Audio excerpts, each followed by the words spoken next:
Katie Miller stood at the entrance of the massive classroom and took a deep breath. The room was 3 times larger than any lecture hall back on Earth. The ceiling curved upward like the inside of a dome, and strange blue lights floated in the air without any visible support. Around 50 seats were arranged in a circle, and most of them were already filled with creatures she had only seen in videos during her orientation. She walked down the steps, feeling dozens of eyes following her movement. Some of those eyes were actually dozens. The insect-like student in the 3rd row had at least 20 small black eyes covering its triangular head. A massive creature that looked like it was made of gray stone turned its head to watch her. Its movement was slow, but somehow threatening. Katie found an empty seat near the middle section and sat down. The chair adjusted itself to her body shape, which startled her for a moment. Everything here was so advanced compared to home. Earth had only joined the Galactic Coalition 5 years ago, and humans were still rare in most parts of space. "Another human," someone said in a clicking, buzzing voice. "I thought they only sent one this year." Katie glanced over and saw the insect student looking at her. Its translator device converted the clicks into English that she could understand. "Just me, I think," Katie replied, trying to sound friendly. "Curious," the insect said. Its head tilted sideways in a way that made Katie's stomach turn a little. "Your species has such soft skin. How do you survive your own world?" Before Katie could answer, a tall figure entered the room. The professor was a HFY, one of the reptilian species that held a lot of power in the coalition. He was about 7 feet tall, with dark green scales that shimmered under the floating lights. His eyes were golden and sharp, and when he looked across the room, Katie felt like he was measuring each student. "I am Instructor Jal," he said. His voice was deep and clear, and it needed no translator.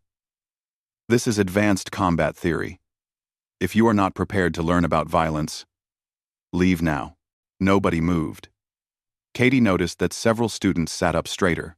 "Good," Instructor Jal continued. "In this class, you will learn how civilized species fight when civilization fails. You will study weapons, tactics, and the psychology of combat. Some of you come from warrior cultures. Others do not. I do not care about your background. I care only about your willingness to learn." He moved to the center of the room, and a holographic display appeared above his head. It showed various weapons from different species and worlds. "We will begin by introducing ourselves," Instructor Jal said. "State your name, your species, and one thing about your world's approach to combat." The introduction started from the left side of the room. Katie learned that the insect student was named Chikchi, from a hive world where combat was coordinated through chemical signals. The stone-like creature was Grell, a Vorn from a high-gravity planet where their people fought with hammers and clubs that would crush most other species. Then came a HFY student who sat 3 seats away from Katie. He was younger than the instructor, but still impressive, with bright red scales and golden bands around his arms. When he stood up, he did it with a flourish, like he wanted everyone to watch him. "I am Kexazar of the Red Sky Clan," he announced. "My family has produced warriors for 12 generations. On my world, we believe combat is an art form, and only the strong deserve to lead." "Thank you, Kexar," Instructor Jal said, though his tone suggested he was not particularly impressed. Finally, it was Katie's turn. She stood up, very aware that she was smaller than most students in the room. Back home, she was average height for a woman, but here, she felt tiny. "I'm Katie Miller from Earth," she said. "Humans have fought wars for most of our history. We've learned to fight in every environment on our planet. Forests, deserts, oceans, mountains, even in the frozen lands near our poles." "Soft-worlder," Kexar muttered, just loud enough for others to hear. "Probably learned everything from computers." Katie felt her face get hot, but she ignored him and sat down. She had been warned about this. Some species, especially the warrior cultures, did not respect humans yet. They thought Earth was an easy world, and that humans had only reached space by copying alien technology. The rest of the class continued with Instructor Jal explaining the syllabus. They would study personal combat, squad tactics, and space warfare. There would be simulations every week, and students would be ranked based on their performance. As the class ended, Katie gathered her datapad and headed for the exit. She heard footsteps behind her and turned to see Kexazar with 2 other Vexazthari students. "Human," he said, looking down at her. "Do not expect special treatment here. Many species believe your kind has potential, but I think you are weak. Your planet has barely seen real conflict." Katie met his eyes. She had learned that looking away was seen as weakness by the Vexthari. "I guess we'll see," she said calmly. Kexazar laughed, a hissing sound that made her skin prickle. "Yes, we will see how long you last." He walked away, and Katie let out a breath she did not know she was holding. The insect student, Chikchi, approached her. "Do not worry about Kexazar," Chikchi said with his clicking voice. "He treats everyone that way at first. His family is very traditional." "Thanks," Katie said. "I'm not worried." But as she walked back to her quarters through the gleaming corridors of the station, she wondered if that was true. She had worked hard to get accepted to the Galactic Academy. She had studied for years, learned 3 alien languages, and passed tests that pushed her to her limits. She was not going to let some arrogant Vexthari make her quit. Katie reached her small room and sat on the bed, looking out the window at the stars beyond. Earth was somewhere out there, many light years away. Her family was there, her friends, her old life. But she had chosen this path. She wanted to prove that humans belonged here, that they could learn and grow alongside species that had been traveling the stars for thousands of years. Tomorrow, she would go back to class and work harder. She would show them what humans could do. She just did not know yet how soon that chance would come. 3 weeks had passed since Katie's first day at the academy, and she had fallen into a routine. Wake up early, study the previous day's lessons, attend classes, practice in the simulation rooms, and study more before sleep. The station operated on a standard cycle that matched Earth's 24-hour day, which helped. Combat theory had become her favorite class, even with Kexazar's constant attitude. Instructor Jal was tough but fair, and Katie discovered she had a natural talent for tactical thinking. In the weekly simulations, she consistently placed in the top 5 students. Last week, she had placed second. Kexazar had placed third. This did not improve his mood toward her. He made comments during class, questioned her answers, and generally acted like her presence offended him. Katie tried to ignore it. She had dealt with difficult people before. Today's class was different. Instead of sitting in the lecture hall, all the students had been called to the training arena, a large circular room with padded floors and walls. Weapon racks lined one side, displaying everything from simple blades to complex energy weapons. Instructor Jal stood in the center, his scales gleaming under the bright lights. "Today we begin practical weapons training," he announced. "You have studied theory. Now you will understand reality. Combat is not clean. It is not beautiful. It is chaos, controlled by skill and will." He gestured to the weapon racks. Each culture has developed its own tools for war. Today, you will see demonstrations of various weapons. Volunteers will show proper technique. Kexazar's hand shot up immediately. "Instructor, I request permission to demonstrate the plasma whip." Several students shifted uncomfortably. Katie had read about plasma whips in her studies. They were Vexthari weapons, considered extremely dangerous and difficult to master. The weapon generated a cord of superheated plasma that could cut through most materials and caused terrible burns. Instructor Jal studied Kexar for a moment. "Very well. Demonstrate proper form and safety protocols." Kexazar walked to the weapon rack with confidence. He selected a handle about a foot long, made of dark metal, with glowing red lines running through it. When he pressed a button on the side, a cord of bright orange energy extended from the tip, about 6 feet long. It writhed and crackled in the air like a living thing. The temperature in the room seemed to rise just from its presence. "The plasma whip requires perfect control," Kexar said. speaking to the class but looking at Katie. One mistake can be fatal. It is not a weapon for the weak or the careless. He demonstrated several moves, the plasma cord whistling through the air. Each crack of the whip created a small sonic boom. When he struck a training dummy, the plasma cut through it like it was made of paper, leaving glowing edges where it burned. The whip can be set to different intensities, Kekzar continued. At minimum power, it causes pain but little damage. At maximum power, it can cut through starship hull plating. He adjusted the setting, and the orange glow intensified to white hot. The other students backed away instinctively. Even Grell, the massive Vorn who feared nothing, looked concerned. Kekzar moved through more complex patterns, showing off his skill. The plasma whip danced around him in intricate spirals and figure eights. Then, in the middle of a wide swing, he turned slightly toward where Katie stood. The whip extended in her direction. Everything happened fast. But to Katie, it felt slow. She saw the plasma cord coming toward her face. She saw Kekzar's eyes. Was that surprise? Or something else? She saw Instructor Jal moving forward, but he was too far away. Her body reacted before her mind finished thinking. Her hand shot out and grabbed the plasma whip mid-swing. The pain was instant and incredible. It felt like her hand had been plunged into fire. Her skin sizzled, and she smelled burning flesh. Every nerve in her arm screamed, but her fingers stayed closed around the energy cord. The arena went completely silent. Kekzar stared at her, his golden eyes wide. He pulled back on the whip, trying to yank it free. The weapon's power increased automatically, responding to the resistance.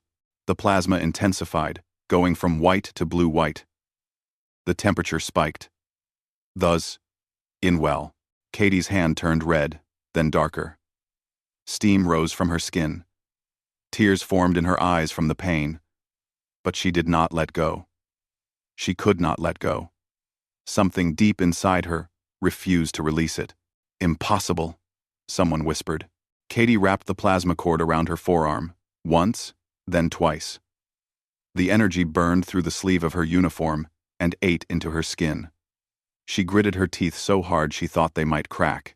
Every survival instinct in her body screamed at her to let go, but she held on. Kekzar pulled harder, activating the whip to maximum intensity. The entire weapon vibrated with power. The light was so bright that some students had to shield their eyes. "Let go, human," Kekzar shouted. Fear had replaced the arrogance in his voice. Instead, Katie pulled. She yanked the plasma whip toward her, and Kekzar stumbled forward, unprepared for a human to have that much strength. She twisted her wrist sharply and pulled again with all her strength. The plasma whip snapped. The sound was like glass breaking mixed with thunder. The energy cord shattered into fragments, and each piece dissolved into harmless sparks that faded before reaching the ground. The handle in Kekzar's hand sparked and died, its power cell overloaded. Katie stood there, breathing hard, her arm still raised. Her hand and forearm were badly burned, the skin red and blistered in patches. But she was standing. She was conscious. She was alive. Then the pain hit her all at once, and her legs gave out. She fell to her knees. The room exploded into chaos. Instructor Jal was beside her in seconds, his scaled hands surprisingly gentle as he examined her arm. Chikchi was clicking frantically into a communication device, calling for medical help. Grell stood between Katie and Kekzar, as if protecting her. "Get the medical team here now," Instructor Jal commanded. He looked at Katie's face. "Human Katie, stay conscious. Look at me." Katie met his eyes. The pain was overwhelming, but she managed to nod. "What you just did should not be possible," he said quietly, so only she could hear. "No Vex Thari could catch a plasma whip and live. No species I know could do what you just did. Humans are stubborn," Katie said through clenched teeth. Then the world started to spin, and everything went dark. Katie woke up in the medical bay with the worst pain she had ever felt in her life. Her right arm felt like it was still on fire, even though she could see through blurry eyes that it was wrapped in some kind of glowing bandage. The room was bright and clean, with curved walls and equipment she did not recognize. "She is awake," a melodic voice said. A figure moved into her field of vision. The creature was tall and thin, with pale blue skin and large dark eyes. It wore a white uniform marked with medical symbols. "I am Dr. Velshore," the creature said. The translator made the voice sound female. "You are in the station medical facility. You have been unconscious for 3 hours. My arm," Katie managed to say. Her throat was dry. "Your arm will heal," Dr. Velshore said, but her tone was strange. "That is what is remarkable. By all calculations, your arm should have been destroyed. The plasma whip was at maximum intensity. You held it for 17 seconds. That is impossible." Another figure entered the room. Katie recognized Instructor Jal. He looked different, somehow less intimidating and more concerned. "Katie Miller," he said, standing at the foot of her bed. "How do you feel?" "Like I grabbed lightning," Katie said, trying to smile but only managing a grimace. "An accurate description," Instructor Jal replied. He looked at Dr. Velshore. "May I speak with her?" The doctor nodded. "Briefly. She needs rest." She left the room, though Katie noticed she did not go far. Through the transparent door, she could see the doctor, watching monitors. Instructor Jal moved closer. "I need to know the truth. Did Kekzar deliberately target you with the plasma whip?" Katie thought about lying, but what was the point? "Yes." The instructor's eyes narrowed. "I reviewed the security footage. His movement was intentional. He will face consequences. 1. End quote. Axis. End quote. What happens to him?" Katie asked. "That is not your concern," Instructor Jal said. "What concerns me now is you. What you did today has created a situation. News is spreading through the station. By tomorrow, every species in the coalition will know that a human caught and broke a plasma whip with her bare hand." Katie frowned. "Is that bad?" "That depends," Instructor Jal said. He pulled up a chair and sat down, which surprised Katie. Instructors did not usually sit with students. "Tell me truthfully, are all humans capable of this?" Katie thought about it. "I don't know. Maybe. We're pretty tough. Earth is a hard world." "Elaborate," Instructor Jal said. So Katie did. She told him about Earth's gravity, which was higher than most civilized worlds. She explained how humans evolved, surrounded by predators, diseases, and disasters. She talked about how humans could keep functioning with injuries that would kill or disable other species. She mentioned that humans could run for hours without stopping, could survive in extreme temperatures, and could heal from wounds that seemed fatal. "We have a lot of adrenaline," Katie said. "When we're scared or angry or in danger, our bodies release this chemical that makes us stronger and faster. It also makes us not feel pain as much. I think that's what happened. My body knew I was in danger, so it just dealt with it." Instructor Jal listened without interrupting. When she finished, he sat quietly for a moment. "The galaxy knows very little about humans," he finally said. "Your species is new to space. Most of what we know comes from your initial contact reports, which described you as peaceful explorers. No one mentioned that you were this durable." "We didn't hide it," Katie said. "Maybe nobody asked the right questions." "Perhaps," Instructor Jal agreed. He stood up. "Rest now. I will return tomorrow. We will need to discuss your status at the academy." That worried Katie. "Am I in trouble?" "No," Instructor Jal said.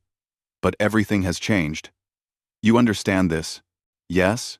Katie nodded, though she was not sure she did understand.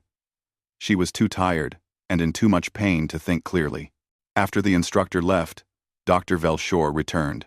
She brought medication that helped with the pain, though she explained it was difficult to calculate proper doses for humans since their metabolism was so different from most species.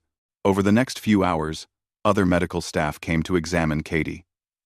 They scanned her arm repeatedly, took samples of her blood, and asked endless questions about human biology. Each time they looked at the results, they seemed more confused. "The burns are healing already," one doctor said to another, not bothering to hide his amazement. "At this rate, she will have full function in a few days. For most species, this injury would require regeneration therapy and weeks of recovery." "Look at the muscle density," another replied. "And the bone structure. How do they move so quickly with this much mass?" "Perhaps their world's gravity," the first suggested. Katie tried to ignore them and sleep, but it was difficult with all the activity. Finally, Dr. Velshore ordered everyone else out and dimmed the lights. "You are causing quite a stir," the doctor said gently. "No one has seen anything like this before." "I just didn't want to get hit by a plasma whip," Katie said. "So your instinct was to catch it?" Dr. Velshore sounded amused. "That is not a normal survival response. It seemed like a good idea at the time," Katie admitted. "I wasn't really thinking." "No," Dr. Velshore agreed. "You were reacting. And your reaction was to grab something that should have killed you and break it. That tells me something important about humans." "What's that?" Katie asked. "That you do not have a normal sense of self-preservation," the doctor said. "Or perhaps you have a different understanding of what is possible. Either way, it is fascinating and terrifying in equal measure." Katie did not know what to say to that. As night cycle fell on the station and the medical bay grew quiet, Katie lay in her bed and looked at her bandaged arm. Under the pain medication, she could still feel a dull ache. She probably should have let go of the whip. Any sane person would have. But something in her had refused. Some stubborn human instinct that said she could take it, she could endure it, she could win. It was probably the same instinct that had driven her ancestors to chase prey for hours across hot plains, to sail across unknown oceans, to climb the highest mountains just to see what was on the other side. Humans were not the strongest species. They were not the smartest. They were not the fastest or the most advanced. But they were stubborn. They endured. They adapted. They survived. And now the galaxy was starting to realize that. Katie closed her eyes and tried to sleep, wondering what tomorrow would bring. She had wanted to prove that humans belonged at the academy. Well, she had certainly gotten everyone's attention. Katie was released from the medical bay the next morning with strict instructions to return if she experienced any problems. Her arm was still bandaged, but the pain had reduced to a manageable level. Dr. Velshore had given her medication and a device that monitored her healing progress. "Remarkable," the doctor had said one more time before Katie left. Simply remarkable. Walking through the station corridors, Katie noticed people staring at her. Not just glancing, actually stopping and staring. A group of crystalline 8th students went silent as she passed. 2 creche moved to the side, their antennae twitching. Even a Vorn, one of the supposedly fearless warrior species, watched her with what looked like respect. News had spread fast. When Katie reached her quarters, she found a message waiting on her datapad. It was from the Academy Council, requesting her presence at a formal inquiry that afternoon. Her stomach dropped. This was probably about the incident with Kexzar. She had 3 hours before the meeting. Katie used the time to clean up, eat something, and prepare herself mentally. She had no idea what to expect. Would they expel her? Blame her for what happened? She had only been defending herself. The council chamber was intimidating. It was a large, circular room, with high ceilings and seats arranged in a semicircle. 5 council members sat there, representing different species and departments. Instructor Zal stood to one side. On the other side, looking miserable, stood Kexzar. Katie Miller, the head counselor said. She was a Velix, a species known for their fairness and logic. We have reviewed the incident from yesterday's combat theory class. We have seen the security footage and heard testimony from witnesses. Do you understand why you are here? Yes, counselor, Katie said, keeping her voice steady. The footage shows that Kexar deliberately directed an active plasma whip at you while set to maximum intensity, the counselor continued. This is a serious violation of Academy rules and safety protocols. Such an action could have resulted in your death. Katie glanced at Kexar. He was staring at the floor, his red scales looking dull under the lights. However, the counselor said, the footage also shows something unprecedented. You caught the plasma whip with your bare hand. You held it for 17 seconds while it was at maximum power. Then you broke it. We need to understand how this is possible. I acted on instinct, Katie said. I saw the whip coming and just reacted. I didn't think about it. But you held on. Another counselor said, a Kresh whose translator made clicking sounds before each word. The pain must have been extraordinary. Why did you not release it? Katie thought about how to explain. Humans have this thing we call adrenaline. When we're in danger, our bodies release it, and it makes us stronger and dulls pain. I was running on pure adrenaline.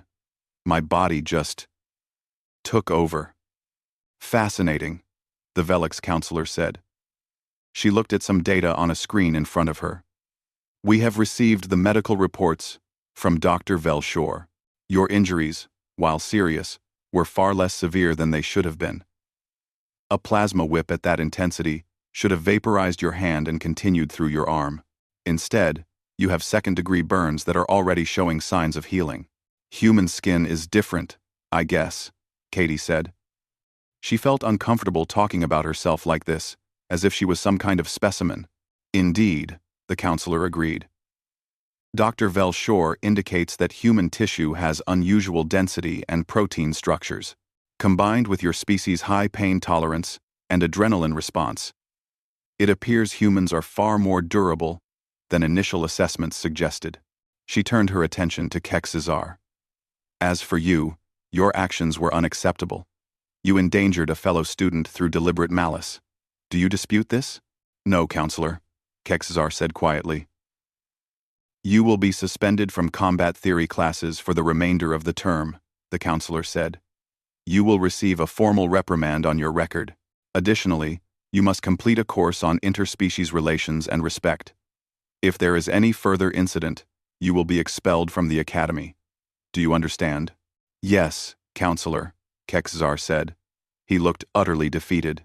You may leave. The counselor told him. Nodo. Kexar walked out without looking at anyone. Katie almost felt sorry for him. Almost. The counselor turned back to Katie. As for you, we must discuss your future here at the academy. Katie's heart sank. Here it came. Your actions yesterday have created a complicated situation, the counselor said.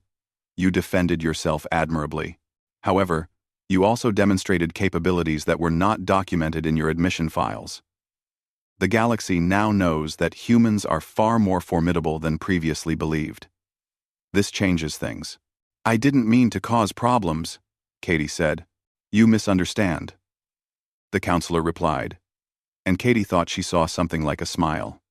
This is not a problem. This is an opportunity. We would like to offer you a position in our Advanced Combat Instruction program. Your unique perspective and abilities would be valuable. Katie blinked. I'm sorry, what? You have proven yourself to be exceptional, another counselor explained. A being that looked like flowing water held together by force fields. Not just in your survival, but in your academic performance. Instructor Jal reports that you consistently rank in the top of your class. We believe you have much to offer and much to learn. I don't understand, Katie said. I thought I might be expelled. Expelled? The Velix counselor looked genuinely surprised. Why would we expel you? You were the victim of an attack. You defended yourself. The fact that you survived is a testament to your species' remarkable nature, not a crime. Relief flooded through Katie. She had been so worried, and now they were offering her an opportunity instead of punishment. There is one condition, the counselor added. We would like you to participate in a series of studies. Nothing invasive, simply scans and interviews. We need to better understand human capabilities. The coalition makes decisions based on incomplete information about your species. That must change. I can do that, Katie agreed. Excellent, the counselor said. This inquiry is concluded. Katie Miller, you are free to return to your studies.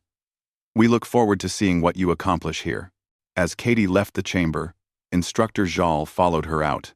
You handled that well, he said. I was terrified, Katie admitted. Fear is useful, Instructor Jal said. It keeps us alert. But you did not let it control you, either yesterday or today. That is the mark of a true warrior. Coming from a Vexthari, that was high praise. Katie felt herself smile. What happens now? She asked. Now, Instructor Jal said, you become famous. Every species in the academy will want to know about you. Some will respect you. Some will fear you. Some will want to challenge you. You must be prepared for all of it. Katie looked at her bandaged arm. I just wanted to study and learn. And you will. Instructor Jal assured her. But you will also teach. Sometimes, the best lessons come from simply being who you are. As Katie walked back to her quarters, she thought about his words. She had not asked for this attention. She had not wanted to become some kind of symbol. But maybe it was important. Maybe the galaxy needed to understand that humans were not soft-worlders or weak newcomers. They were survivors. They were endurers. They were human. And that meant something. 2 weeks had passed since the plasma whip incident, and life at the academy had changed completely for Katie. She could not walk through the corridors without students stopping to stare or ask questions. Some wanted to know about Earth.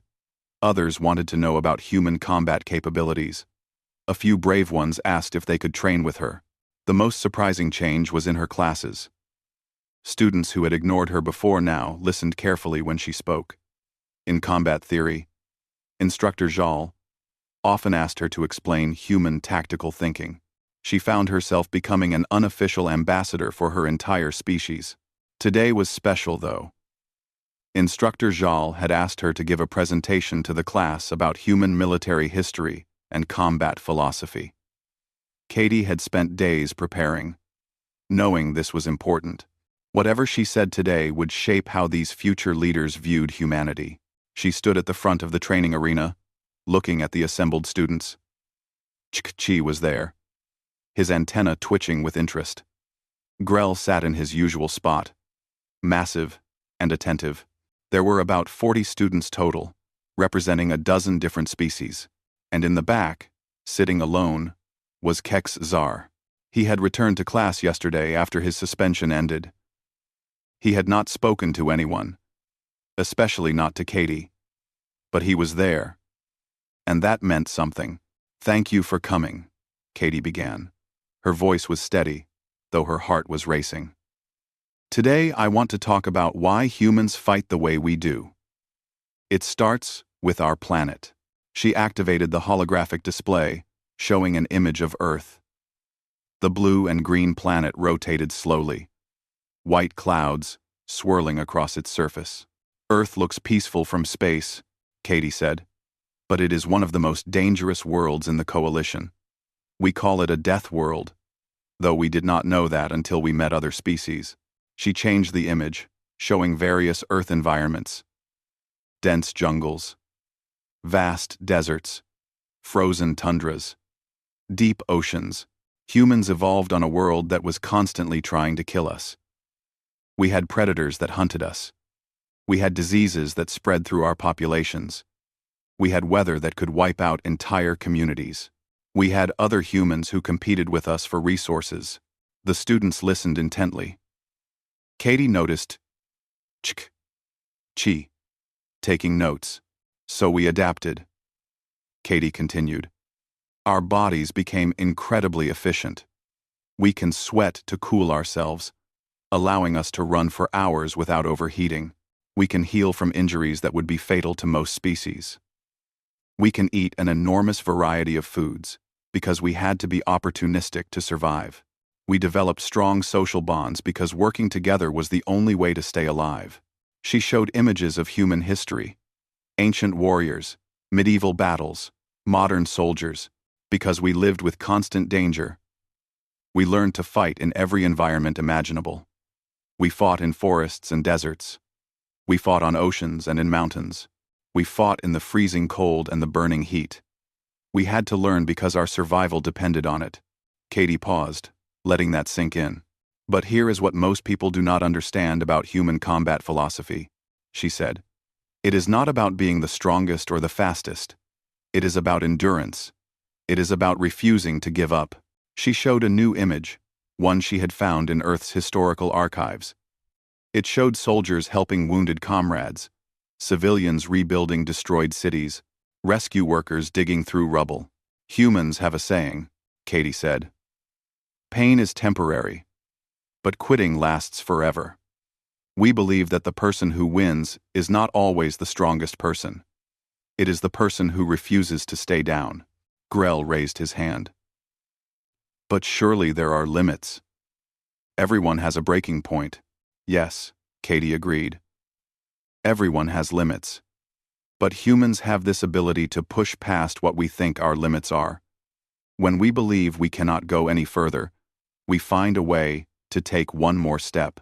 When we think we cannot endure any more pain, we hold on for one more second.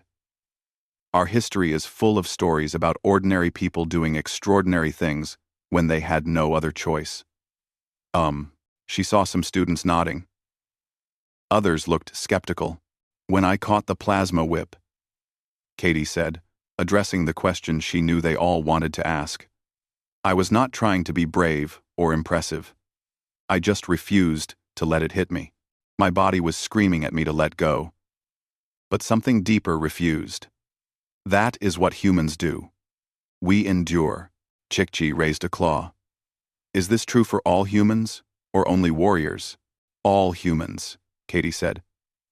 Parents who work multiple jobs to feed their children. Students who study through the night before exams. Athletes who train until their bodies break down. Doctors who work for days without sleep during emergencies.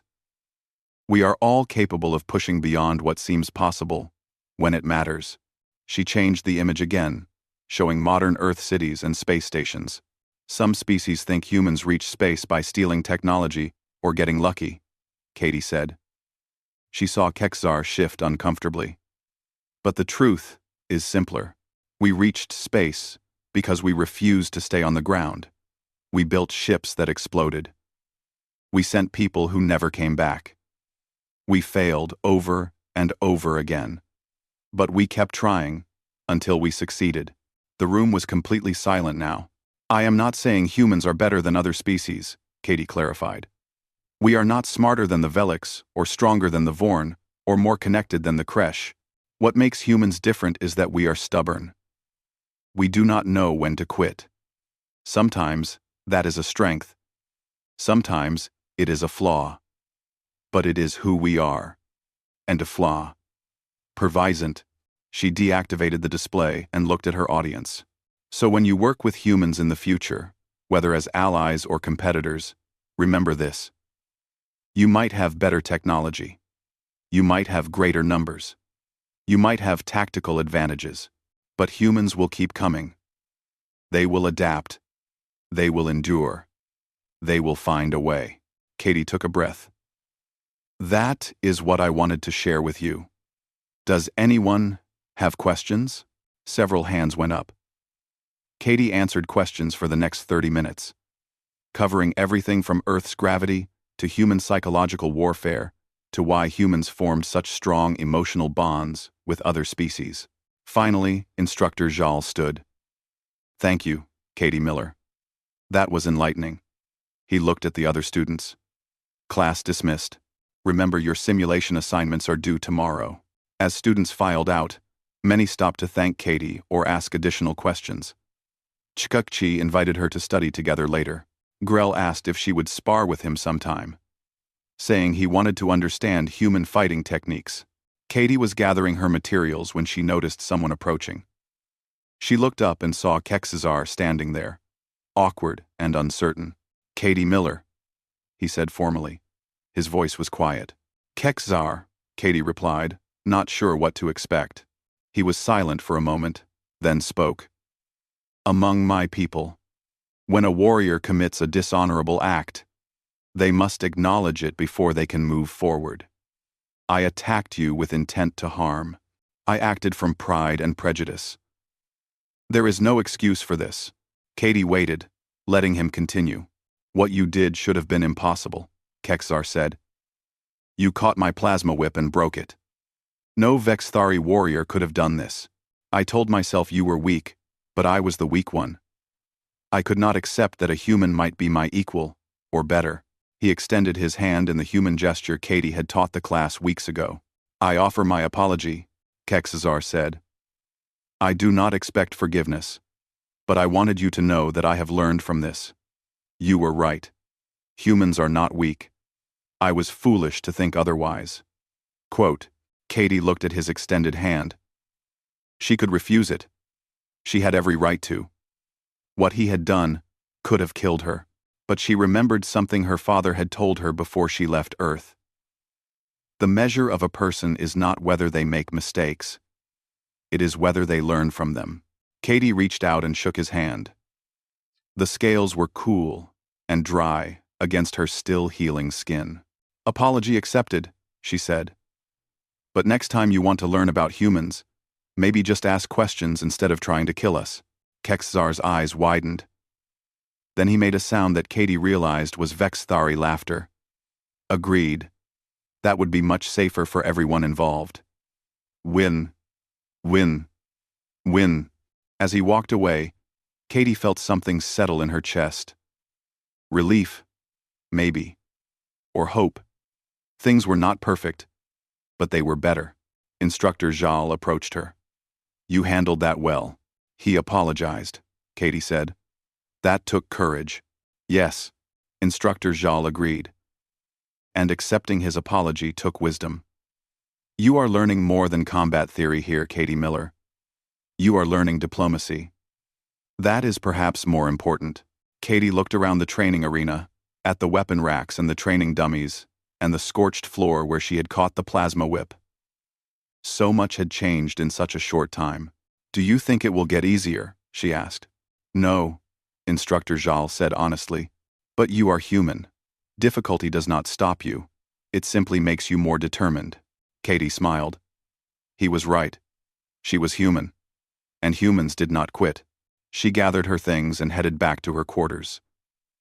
Tomorrow, there would be more classes, more challenges, more opportunities to prove what humans could do. She was ready for all of it. As she walked through the corridors of the academy, past students from 100 different worlds, Katie Miller knew she was exactly where she was supposed to be.